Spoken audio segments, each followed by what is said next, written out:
Hi there, welcome back to Market Fatafat. It's a show where we are talking about all the big buzz of today's trading session. On that note, let's welcome on board Foram Chheda, founder at Chart Analytics on the technicals. And once again from our in-house research team, we are being joined by Gaurav and Anand. So good afternoon to all of you. And Foram, let's come to you for your first talk. Mascot Docs is what you've picked out for us. Now, of course, we've seen quite the run-up in defense counters, be it Mascot Docs, be it GRSE, Cochin Shipyard. All of these stocks have done very well over the last couple of trading sessions. Help us understand what the momentum on the charts could be ahead for Mascot Docs because of the kind of sharp run-up we've seen. How much do you think this is sustainable, and what are the next levels you're spotting? Well, hi, good afternoon, and thank you for having me on the show. Well, to begin with Masdog, now in fact, we had seen in the first half of the last year a very steep rally. Now, similarly, we are just seeing that some kind of momentum is picking up right now. There is more steam left to it. Now, technically speaking, after forming a high of closer to 2930, that is last in the month of July, we did see a stock price moving down by nearly 30-35%. And after that, we've seen consolidating since October onwards. However, the stock price started gradually showing some kind of a higher top and higher bottom formation and moved above the multiple moving averages as well of 50, 100, 200, indicating that the trend is now changing. Today, we have seen finally a good breakout from the resistance level. Now, it was facing a very small resistance level towards around 2850, and now it has today taken off those previous highs of 2930 as well.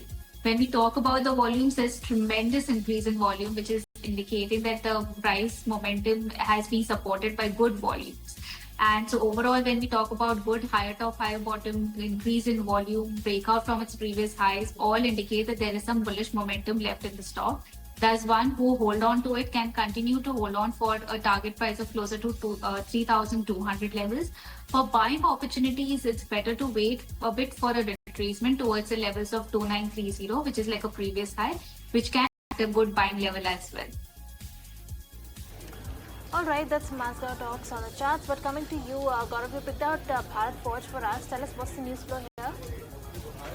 In fact, when we talk about other auto ancillaries also, they are in focus today, and the reason being that now there is some relief coming up from Mr. Trump. Now, Mr. Trump is planning to ease auto tariffs, lifting some levies that the foreign part used, the foreign part used in US-made cars and trucks.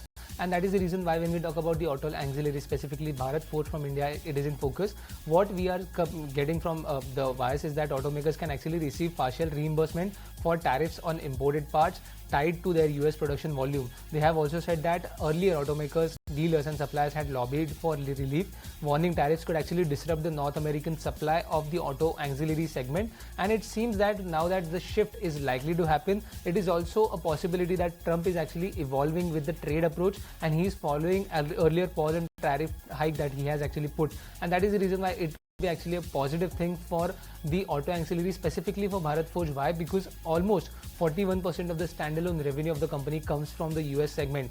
So definitely on the back of the positive news which is possible from the US market, we are watching out on Bharat Forge. That's the reason why Bharat Forge could be in focus, and a lot of other auto and companies could also be in focus in the back of this news flow, and we'll just have to see how this story develops ahead. But let's just focus and talk about a stock that's in focus today, that's Aurobindo Pharma. The company has reported a fire incident at its coal crusher area in Kakinada-based Penicillin G manufacturing facility in Andhra Pradesh. The incident led to damage to certain ancillary equipment, and no injuries were reported. This is what the company has said.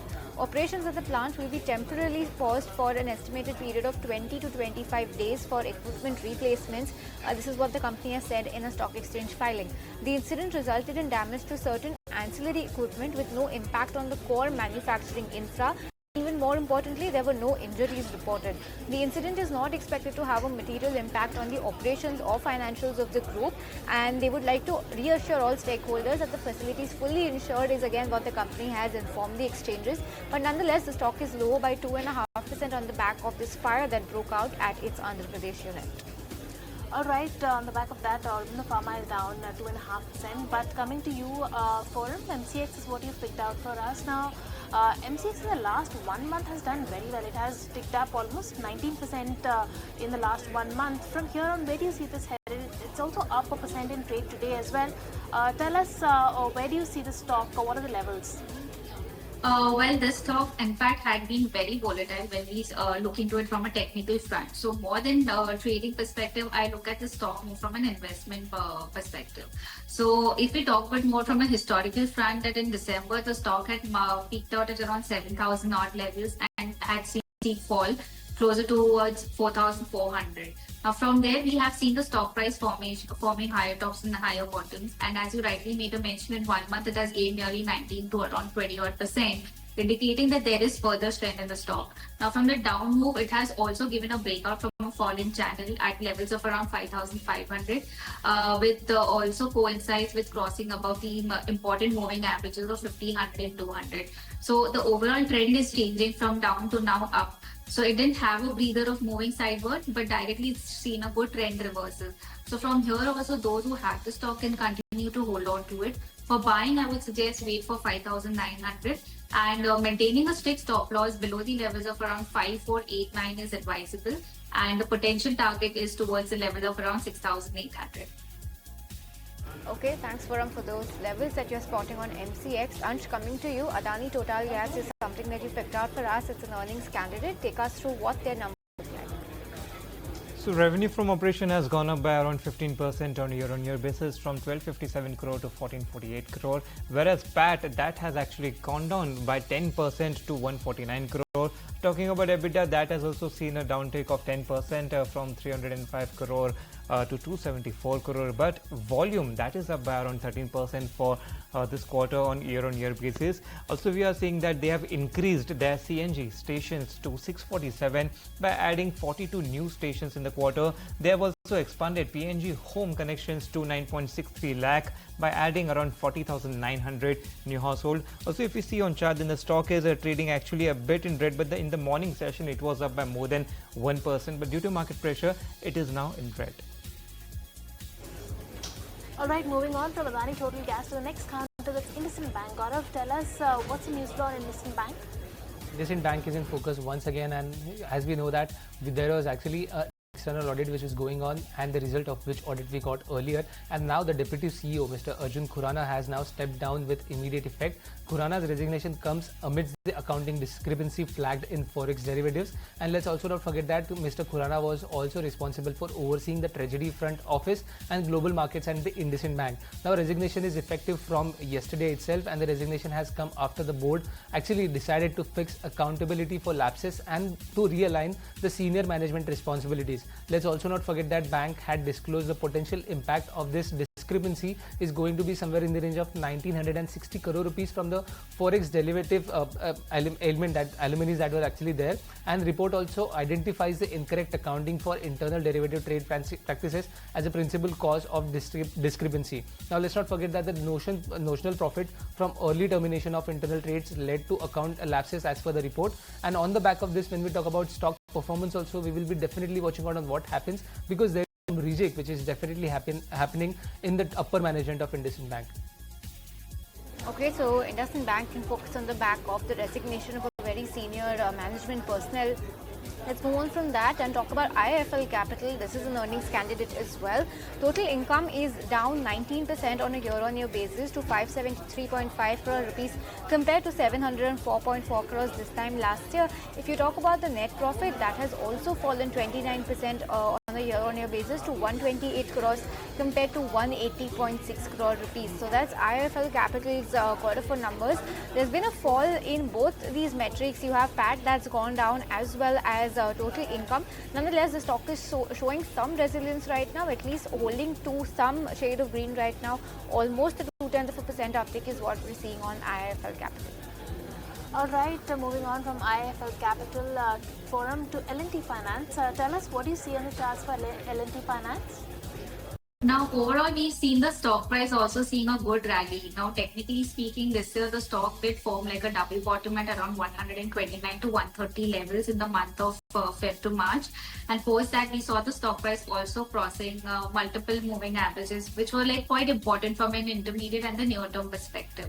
Along with that, there has been a good increase in volume. So when we see a double bottom formation, which is like a bullish trend reversal, along with the stock price crossing above the moving averages with a good increase in volume, and the most important part was like a trend line breakout, which also happened recently at around 159 levels. We saw a steep up move rally.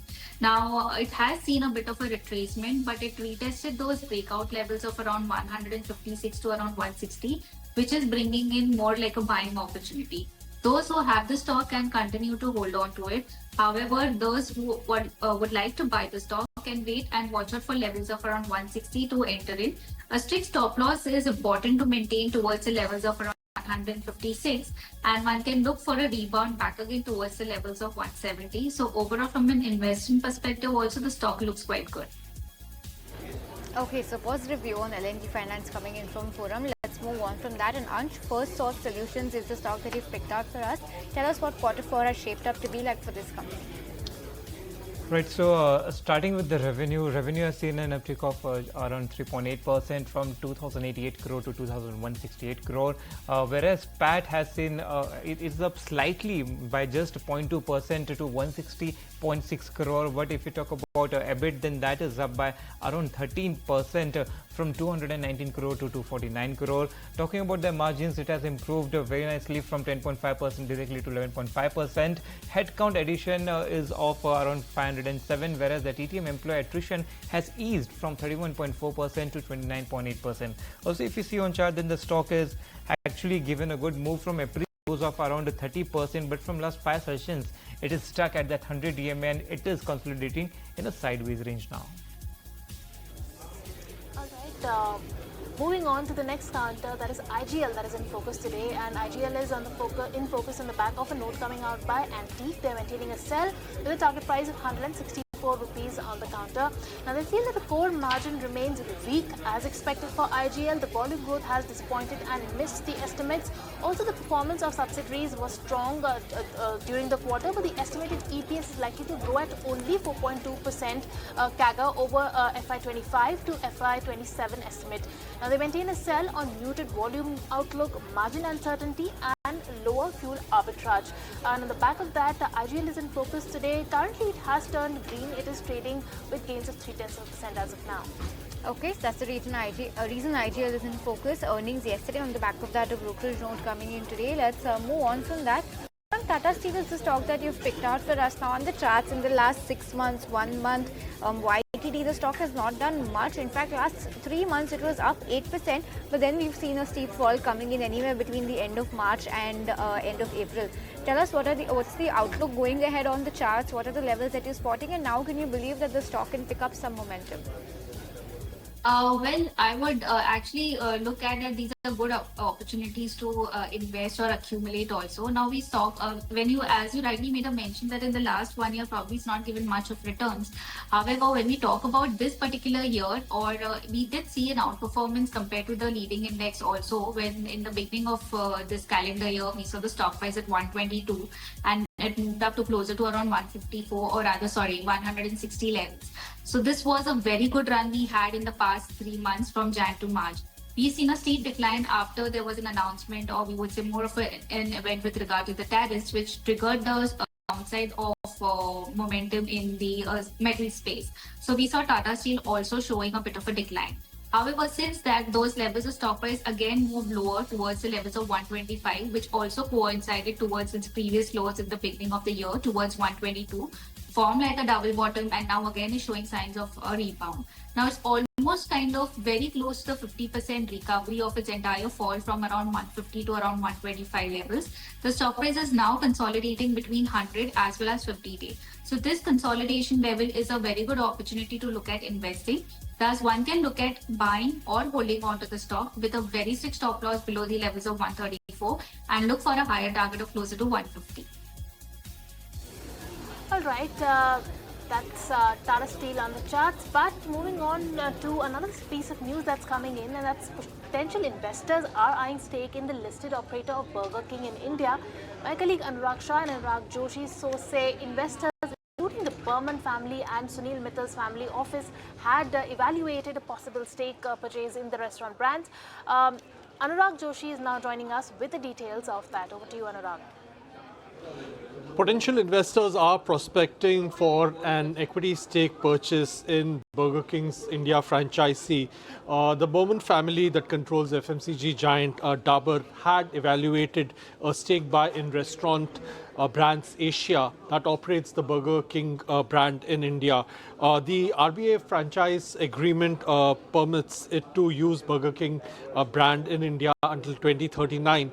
And separately, we have Everstone Capital, which is the biggest shareholder in Restaurant Brands Asia, which owns 11.3%, and that is looking to offload the stake in the company. Everstone in the past 2 years, since September 2023, has offloaded over 27% equity stake in the company. Separately, the Mittal family office had also shown a keenness to prospect the possibility of an equity stake purchase in RBA. The RBA had completed a 500 crore rupee qualified institutional placement in March, and this is one of the fastest growing QSR restaurants in India, and is operating 500 plus restaurants right now. The Berman family right now operates Berman Hospitality, which is the franchisee for Taco Bell, while the Mittal family office controls Gourmet Investments that operates brands like Pizza Express and Chili's. Okay, Anurag, thanks for all of those details coming in. That's Restaurants Brand Asia, and focus on the back of that news flow, source-based news, that is.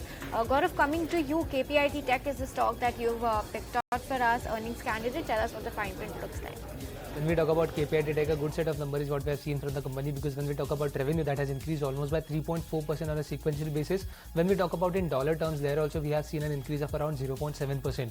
Talking about EBIT, we have already seen an uptick of around 4%, while profitability increased as high as 30% on a sequential basis, which was actually a positive thing for the company. Let's also move on to the deal side, because company has now said that they have received deals for $280 million, and these deals were closed in the quarter itself. They are also saying that there are multiple engagements which are happening in terms of powertrain, vehicle diagnostic and mechatronics domain with the company. And from here on, what they are also saying is that they have also approved the scheme of merger for Path Partner Technologies and the KPIT Tech Limited. When we talk about the management, we met with the management and we had a word with them. They also said that second half of FY26 is going to be a better when we with first half of FY26. Some deals are already initiated in Q4 itself, it was the management has told us, and they are also saying is that they will initiate deals with 4 new OEMs. And on back of this, when we talk about stock performance also, it is up in trade almost more than 2.5%. So definitely watching out on KPIT Tech on the back of the good set of numbers that they have reported in Q4. All right, moving on from KPIT Tech to the next counter that is in focus today, and that is CESC. Now, that has entered into a power purchase agreement of 300 megawatt solar hybrid power project at a tariff of 3.81 per kilowatts with MS Bhojraj Renewable Energy Private Limited, and this is for a period of the next 25 years. Now, we did see an uptick coming in on CESC in the morning, but that has currently succumbed to selling pressure. Is actually at the day's lowest point right now, trading with cuts of 1.3%. Okay, that's CESC in focus. Forum, you picked out Dr. Lal Patents for us. Tell us what's this stock looking like on the charts. Today it's slightly under pressure. Last 1 month it's done very well for itself, up 15% odd. However, YTD and 6 months it's seen a drop. So last 3 months or last 1 month it's seen quite a bit of a recovery coming in. What are the next levels that you're spotting for Dr. Lal Path Labs on the charts?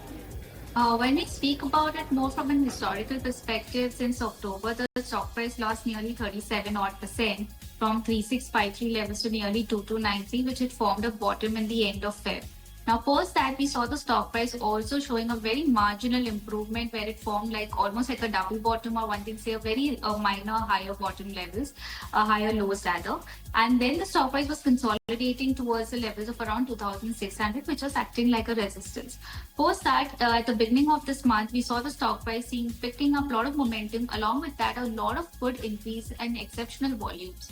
So then we saw the stock price seeing up momentum towards levels of around 2,979. And post that, today we are seeing the stock price remaining under pressure. Comparatively, a lot of these mid-cap stocks today are under pressure except for the defense space. But those who have been holding on to the stock and continue to ride on to it, those looking for a buying opportunity should consider at current levels a marginal, or look at buying 50% at current levels, adding more at lower levels of around 2,695. Maintaining a strict stop loss below the levels of 2,650 would be good. And one can look for again a potential up move towards levels of 2,900 to nearly 3,000. Okay, so that's the take on Dr. Lal PathLabs. Gaurav, coming to you. Canara Bank, tell us what the news flow is here. Coming up for Canara Bank, and the reason being that 2 days ago only we saw that Canara Robeco has actually filed for its IPO to raise up to 1,000 crore rupees, where Canara Bank already owns around 51% stake and they were likely to offload around 13% stake. And now there is another news flow which is coming up in terms of the IPO. Now Canara HSBC Life Insurance is now filing for an IPO to SEBI. Currently, when we talk about Canara shareholding, it holds around 51% stake, and Punjab National Bank also holds around 23% stake in the company. Now, as per the reports that we have got, the offer for sale is followed through in its entirely, and Canara Bank will be selling around 14.5% stake in the company, while PNB would offload around 10% stake in the company. Now, when we talk about the bankers, we have already got some of the names like SBI Capital Markets, BNP Paribas, HSBC Securities. So definitely a very positive read through that there may be another unlock of value as well as capital for Canara Bank. And let's not also forget that this business is also very strong in terms of profitability, because in the 9 months of FY25 itself, the net premium for the business increased almost by 15%. So definitely a positive read through for Canara Bank as well as PNB Bank, given that a new IPO may come up and unlock the values for both of these banks. Absolutely. With that, Canara Bank and PNB both are in focus today. But moving on, Forum, you picked up Thyrocare for us now. What moves has Thyrocare really given us? In the last 1 month, it has moved up 24% in the last just 1 month. In fact, the last 5 days, it is up 14%. Do you see, what are the levels firstly that you're watching out for Thyrocare? What is the up move that it is likely to give now? Well, Thyrocare in fact is again looking one of the outperformers. When we talk about this year, in fact, since Feb, the stock price was moving in a range of around 658 to closer to around 760. It consolidated for nearly 2 months, and now we did see a breakout. As you rightly made a mention, in the past 5 to 6 trading sessions, it's picked up a lot of momentum from 760 to closer to almost 920 levels, or rather, 938. So since then, it formed more like a double top, the 2 consecutive highs it's formed. And now today we can see the stock price under pressure. But at the same time, it's giving a good opportunity also to watch out those who have missed out on this momentum. I'm expecting the stock price to come a little lower towards around 850 to around 870, which can act as a good buying level.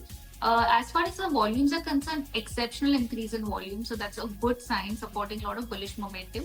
The stock price has crossed above the 200-day moving average also, which is also again a good positive thing for the trend.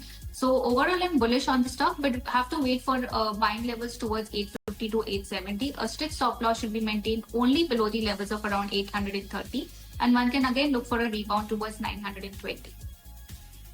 Okay, those are levels to watch out for on Thyrocare, looking good on the charts. But Forum, once again coming back to you, CSB Bank is a stock that you've picked out for us. Last 1 year, the stock has done absolutely nothing, but last 1 month itself, it's quite the run-up that the stock has seen. Do you believe this recovery is here to stay, and what are the levels that you're spotting? Now, absolutely, as you rightly made a mention, we have not seen a performance in this particular stock. However, in the past 1 month, there has been a good upside momentum. Now, when we speak about the overall banking space, it's exceptionally done well, outperformed the Nifty index also, and particularly a lot of the banking leading private sector banks. So currently, this stock has also picked up a lot of momentum. It started picking up a lot of volume first, and then we saw a breakout or an upside momentum when initially it was facing resistance near 335.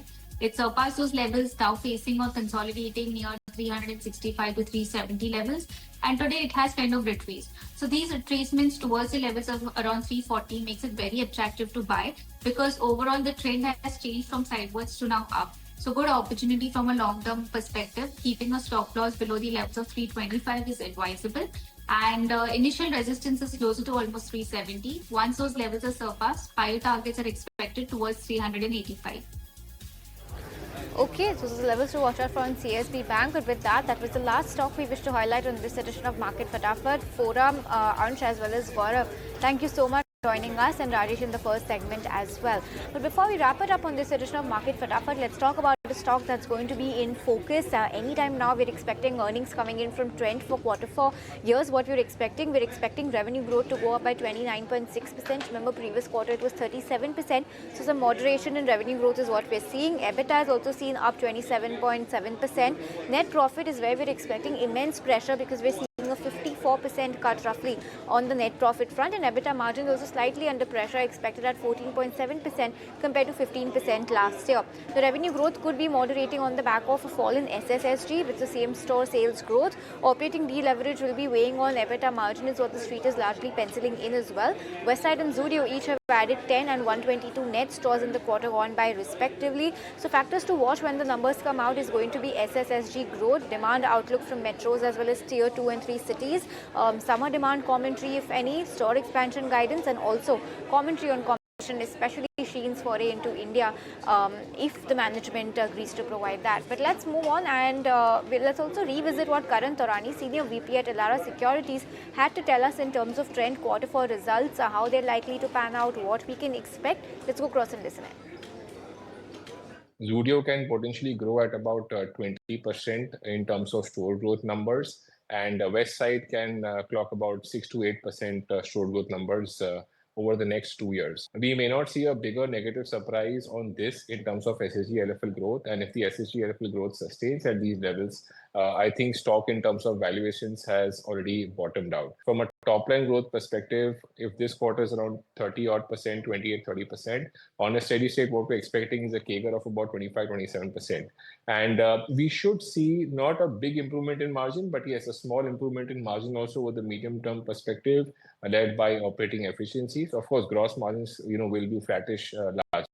But if that were to be the case, then you can talk about an earnings growth of anywhere between 30 to 35% for the company.